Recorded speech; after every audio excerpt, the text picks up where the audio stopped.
안녕하십니까? 나 되게 안녕하십니까? 저는 브레이킹 스팟을 대표하는 비보이 프로그 김정원입니다. 춤 처음에 춘 거는 가수의 어떤 그 동작들을 보고 관심을 가졌는데, 그 잭스키스라고 옛날에 그 옛날 가수가 데뷔했을 때요, 그때 플레어가 나왔어요. 근데 다른 이제 안무들은 관심이 없고 그 플레어만 계속 보고, 그 또 어떤 가수를 봤더니 어떤 가수 안에서 윈드밀을 하고 있는 거예요.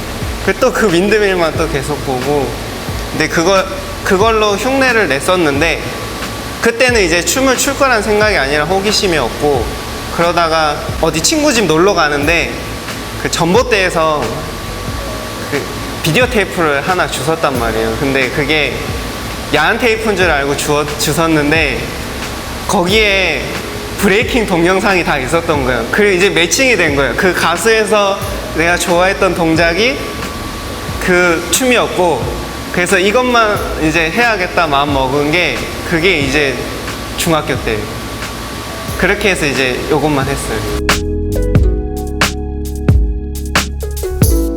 처음 했던 크루는 이제 고등학교 때 동아리였던 노네임이라는 팀이었고, 그러다가 부산에 크레이지 무브라는 팀이 만들어질 때 이제 합류하면서 약간 조금 더 하이 레벨의 팀을 이제 만나게 됐어요. 그때 멤버가 이글, 타조, 붐 막 이런 멤버였고, 그렇게 활동을 하다가 이제 TIP에서 이제 같이 하지 않겠냐 이제 물어봤었는데, 또 크레이지 무브가 동시에 그 대표하던 형이 군대를 가면서 흩어져 버렸어요.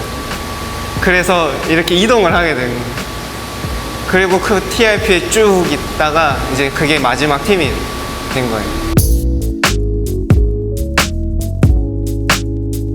부산에서 익스프레션이 개최했던 대회가 있는데, 거기 파워무브 콘테스트에서 이제 그 TIP 리더 대균이 형이 저를 본 거예요.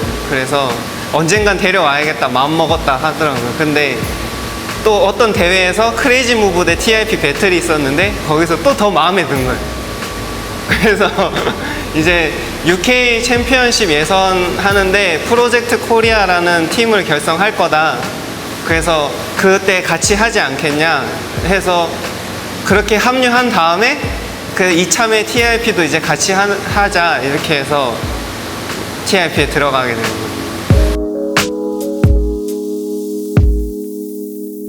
이제 팀을 처음 들어갔을 때가 되게 어릴 때였잖아요. 근데 이제 커가면서 이제 이런저런 마찰들이 좀 많았어요. 특히 화법이라던가 그냥 생활적인 마찰이 되게 많았고, 그래서 그런 게 이제 쌓이고 쌓이다가 다른 작은 일들도 이제 크게 터지는 예민한 상황이 됐고, 시간 지나고 나니까 뭐 다른 눈에 보이는 문제들은 작은 문제였고, 그냥 그동안 쌓인 그 습관들, 그 차이들이 이제 팀을 나오는 결정적이었던 이유였던 것 같아요.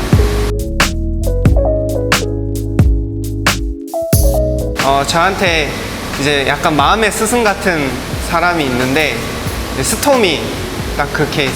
지금 제가 하는 행보가 어떻게 보면은 옛날 스톰의 업그레이드 버전이라고 보면은, 그러니까 뭐 예전에 프로그 TV 했던 것도 스톰이 옛날에 그 비디오 약간 티칭 비디오 같은 거 만든 걸 보고, 아 그럼 나도 저런 거 언젠가 하고 싶다 생각을 했었는데, 그걸 이제 따라했던, 모방했던 게 되는 거고, 그 스톰의 그 어떤 브레이킹 능력을 보면 나이가 들어도 예나 지금이나 잘 갖추고 있잖아요. 그런 거 보면서도 아 나이가 들면서도 자기 하기 나름이구나, 이제 그런 생각도 가질 수 있게 됐었고, 스톰이 이제 저한테 어떤 지표였던 그런 이제 선생님 같은 존재예요.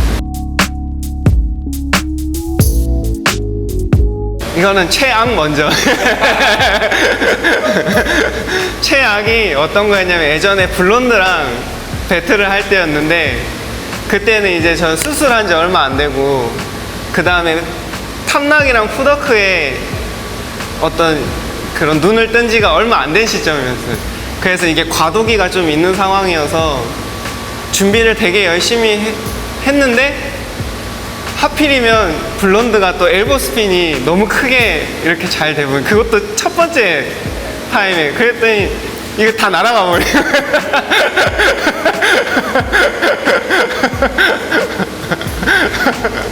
이거는 승패를 떠나서 그냥 트라우마. 최고의 배틀은 이제 처음 이제 수술하고 나서 다시 돌아오려고 막 열심히 했는데 계속 성적이 안 나왔단 말이에요. 근데 UK 챔피언십 2007년도에 그때가 이제 수술한 다음에 이제 다시 세계 프로그가 돌아왔다고 알리게 된 이제 대회였던 거예요. 근데 그게 그 과정에서 고생을 너무 많이 해가지고 그래서 그때 그 우승이 가장 이제 값지고 되게 보람 있는 그런 데 거기다 태극기까지 이렇게 쫙 하니까 되게 기분이 좋았었던 거예요. 사실 이게 춤으로 바꾸고 싶은 게 한두 가지가 아니어가지고 그냥 진짜 많은 걸 바꾸고 싶고 많은 부분들에서 지금 문제점도 많이 느끼고 있고 그래서 이거 한 가지가 되게 꼬집기가 힘든데요. 그래도 제일 큰 하나를 본다면은 비보이 비걸 많아지는 거를 목표로 하고 싶은데 그러려면은 이제 저부터가 그 능력이 생겨야 돼요. 특히 교육적인 능력이라던가 그 다음에 뭐 어떤 모델이 되기 위한 그런 능력이 필요한데 그러려면은 일단 뭔가 외모도 좀 좋아졌으면 좋겠고 되게 막 그런 느낌? 그냥 겉면으로 봤을 때 왜냐면 항상 내면을 중요하게 생각을 했으니까 내면적인 거는 이제 많이 충분하다고 생각을 해요. 근데 거꾸로 외적인 거에 너무 신경을 안 썼어가지고 그 사람들이 눈에 보이는 모습 그냥 눈으로 그냥 멀리서 봤을 때 프로그가 어떤지 이제 왜냐면 지금 제가 춤추는지 안 추는지 모르는 사람이 이제 되게 많잖아요. 이제 그런 걸 좀 바꾸고 싶어요. 제 인생에 부상이 거의 없었는데 한 번 진짜 크게 부상을 당한 게 군대에서 이제 어깨 수술 2번을 하고 이제 장애를 입은 거예요. 그게 2005년도 그러니까 지금부터 한 14년 전입니다. 그때 사람들이 이제 제가 군대 가서 잠깐 없어진 줄 아는데 그때 수술이 같이 끼어가지고 길었어요. 컴백하는데 그 군대에서 이제 무거운 게 저한테 떨어져가지고 그거 안 죽으려고 받다가 이제 되게 크게 다쳤었어요. 그때 그 수술하고 네 그게 인생의 유일한 부상이에요. 이거는 되게 말이 어려운 게 원래 제가 만든 건 줄 알았어요. 처음에는 그 2000년도쯤에 그 스카이크롤러라는 비보이가 1.5 하는 거를 우연히 봤었거든요. 근데 거기 바닥에서 사람 몸이 이렇게 떠 있는 공간에 딱 팔 하나가 들어갈 것 같은 거예요. 그래서 그거를 막 했는데 그때는 이제 대회도 1년에 뭐 한두 번밖에 안 되고 서로 뭘 연습하는지 모를 시기란 말이에요. 인터넷도 안 좋고 그래서 그냥 누가 뭐 연습하더라 이제 이런 소문만 돌 때거든요. 근데 지금 얘기를 들어보면 얼마 전에 독수리가 이제 저한테 얘기를 해줬는데 제가 한파레어를 연습할 때 그걸 보고 위즐한테 갔대요. 그 위즐한테도 그 얘기를 했대요. 근데 위즐이 그 당시에 한파레어를 하고 있었는지 아닌지 알 수가 없어요. 근데 어쨌든 위즐도 이제 그 시기에 이제 한파레어가 준비되기 시작한 거는 맞고, 그리고 저는 한파레어를 이제 이제 실제로 쓸 수 있을 때가 된 게 2001년 여름쯤이었는데, 그때 에어컨도 없고 그러니까 연습하다가 습기 때문에 팔꿈치를 다 꺾인 거예요. 그래서 그때 못 쓰고 이제 이거는 이렇게 해서 다칠 수도 있겠구나 생각을 해서 다른 버전을 고민하고 있었단 말이에요. 근데 보니까 위즐이 2001년에 그걸 썼더라고요. 그래서 일단 지금 배틀에다 공식적으로 쓴 거는 위즐이 일단 분명한 것 같고, 왜냐면 저도 영상이 있긴 있었는데 그걸 다 잃어버렸어요. 그래서 증명할 게 없으니까 이제 공식적인 그런 퍼스트는 위즐이 이제 맞는 거예요. 근데 그 뒤에 저는 이제 팔꿈치 때문에 버전을 고민했던 게 위로 하는 버전이었어요. 그 이제 거기는 이제 제가 한국에서 처음 한 게 맞고, 그리고 그걸 할 때 2가지 버전을 다 할 수 있었어요. 근데 고민을 했어요. 실전에서 뭐가 더 좋을까? 왜냐면 그때 당시에는 세계대회 막 1년에 한 번 나가는 거 해야 되고, 우승이 간절했고, 그러니까 이거를 쓸지 이거를 할지 고민을 해야 됐단 말이에요. 다 쓰기에는 중복 느낌이 나고, 그래서 이거를 했어요. 그래서 이걸로 많이 유명해졌어요. 의자 비하인드가, 원래 의자가 제가 쓰기 전에 그 힙합 만화에서 이거 체어, 이 의자, 딱 이런 의자 가지고 했었는데, 이게 실제로 했던 최초의 사람이 그 오보앙 블론드랑 이제 같은 팀에 동생이 한 명이 있었단 말이에요. 근데 그때 이제 이걸로 쓰는 거를 이제 아이디어는 가지고 있었는데 사실 그렇게 관심 없었어요. 그때는 파워무브 위로 가는 게 이제 되게 중요한 시대였어가지고 전혀 관심이 없다가, 한참 뒤에 이제 에어가 19살 때 이미 마스터가 돼 있는 상황이었어요. 그러다 이제 어느 밀리오레라고 백화점 같은 게 있거든요, 부산에. 근데 거기가 이제 막 만들어져가지고 의자가 되게 많았어요. 그때 파란색 의자였나? 그럴 거예요. 막 플라스틱 의자 엄청 많았는데 거기에 그냥 상점이 아직 안 들어와 있으니까 그냥 공개를 해놨단 말이에요. 그냥 아무나 와서 그냥 편하게 쉬었다 가고, 그냥 연습할 사람 연습하고, 그런 공터처럼 이렇게 한 층이 있었는데, 근데 거기에서 연습을 하다가 그냥 의자에서 이렇게 쉬었어요, 이렇게. 근데 이렇게 쉬다가 요 옆에 구멍이 이렇게 보이니까 그냥 아무 생각 없이 이러고 쏙 들어간 거예요. 그래서 이거 껴진다 이래가지고 이렇게 해서 이게 여기서 그때 제일 관심사가 에어였으니까 바로 그냥 1차원적인 생각이었던 거예요. 이렇게 됐으니까 에어 되나? 해봤더니 된 거예요, 그냥. 그래서 저는 처음에 이거에 그렇게 가치를 안 뒀었어요.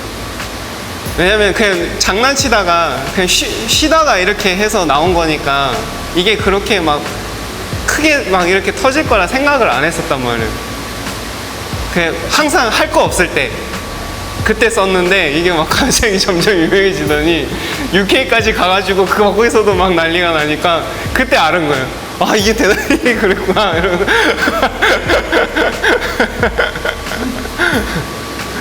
원래 UK 때도 안 쓰려고 그랬어요.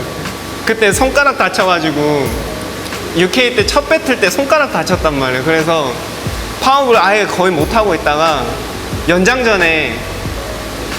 직전에 그 결승 마지막 때 연장 느낌이 나는 거예요. 이거 이대로 가면은 지거나 연장이다. 그런데 거기에 이제 리더 해주던 형이 지금 너무 급하다고 이거라도 할 수 있겠냐고 막 그래서 나간 거였던 거예요. 끌려가지고.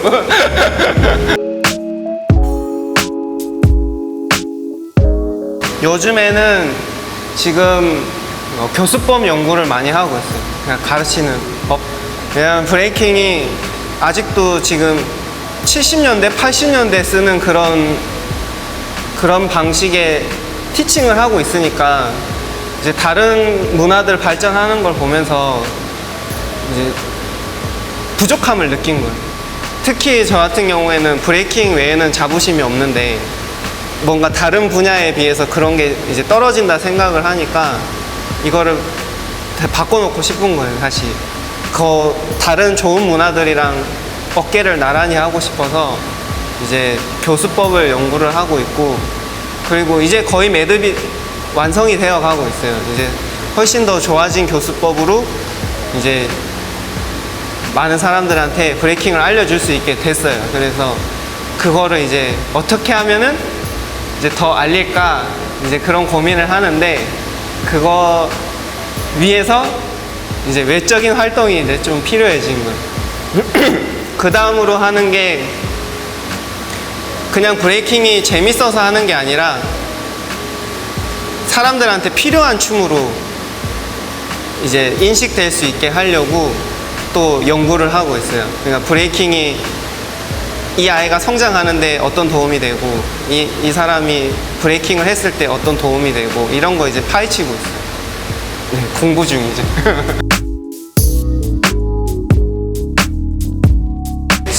브레이킹이 한창 뜨거울 때 한국에 있었던 분들이라면은 아마 식었다고 생각을 할 수 있는데요. 지구 전체로 본다면은 지금 예전보다 훨씬 뜨거운 상황이고, 이제 한국만 본다면은 이제 옛날에 그 원점으로 돌아간 상황이라고 봐요. 그냥 떨어졌다가 아니라 이제 한창 뜨거웠다 원래대로 돌아왔고, 이제 뭐 더 꺼질지는 사실 미래는 알 수 없는 거잖아요. 앞으로 더 뜨거워질지도 모르고. 네, 그래서 씬이 떨어졌다 이런 평가는 제가 할 수 있는 말은 아닌 것 같아요. 그냥 체감상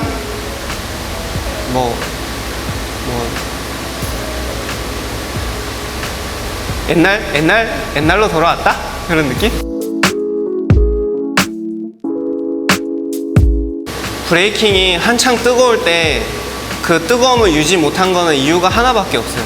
교육이 부실했기 때문에 사람들이 관심이 있었을 때 그 사람들을 다 받아들이지 못한 거거든요. 그래서 떨어진 거고, 교육이 좋았더라면은 분명히 보는 사람들의 눈도 높아졌을 거기 때문에 공연이나 이런 것도 훨씬 발달했을 거예요. 근데 그런 기준들이 없어서 어떻게 보면은 그 뜨거움을 유지 못한 거라고 생각을 하는데, 그래서 어쨌든 내리막이니까 그런 내리막의 원인은 교육이라고 보고, 그거에 대한 오르막도 교육이라 생각을 하고 있어요. 우선은 브레이킹이 지금 사치제란 말이죠. 여유되는 사람이 하는 문화란 말이에요. 그러니까 우리 좀 여유되면 영화 보러 가고, 좀 여유되면 옷 사고, 좀 여유되면 반지 끼고, 똑같은 거예요. 그냥 여유되면 하는 문화로 가고 있어요. 근데 저 같은 경우에는 지금 필수제가 되길 원하고 있어요. 그러니까 일단 사는데 꼭 필요한 거 한 가지? 그러면 우리 칫솔 없이 못 살잖아요. 이제 우리 뭐 이런 거 씻는 거 없이 또 못 살고, 신발 없이 못 살고, 이제 뭐 그만큼 중요한 건 아니겠지만은 어쨌든 조금 더 필요성이 느껴지는 그런 문화로 자리 잡아가는 게 앞으로의 이제 열쇠라고 생각을 하고 있어요. 그래서 이제 교육에 많이 포커스를 두고 있는 거고, 교육 안에서 이제 그 필요성을 알게 해주는 거예요. 네, 그게 이 질문의 답이 대신에 할 수 있을 거라 생각을 하네요.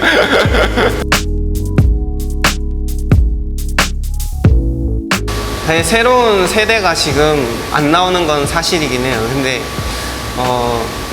지금 남아있는 다음 세대에게 이제 해줄 수 있는 거는 앞에 세대가 했던 것들 중에 좀 안 좋았던 거는 물려받지 않았으면 좋겠어요. 되게 좋은 것만 받고 나머지는 개선을 하면 좋겠는데, 그냥 옛날 그냥 갱스터 느낌의 것들 모든 걸 다 그냥 배워버리니까 계속 이게 반복되는 것 같아요.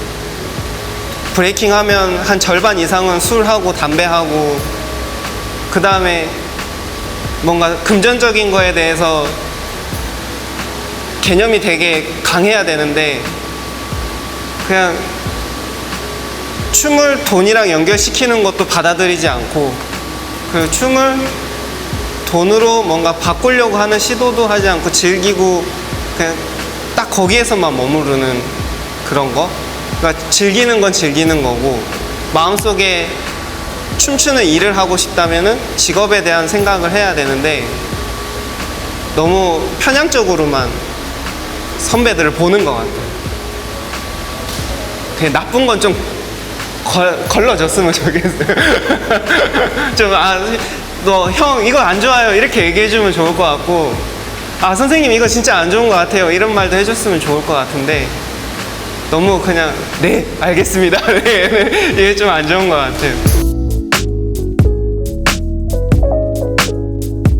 일단 제가 브레이킹을 지금 25년 정도 했는데, 이렇게 지내면서 많은 비보이 비걸들을 봤잖아요.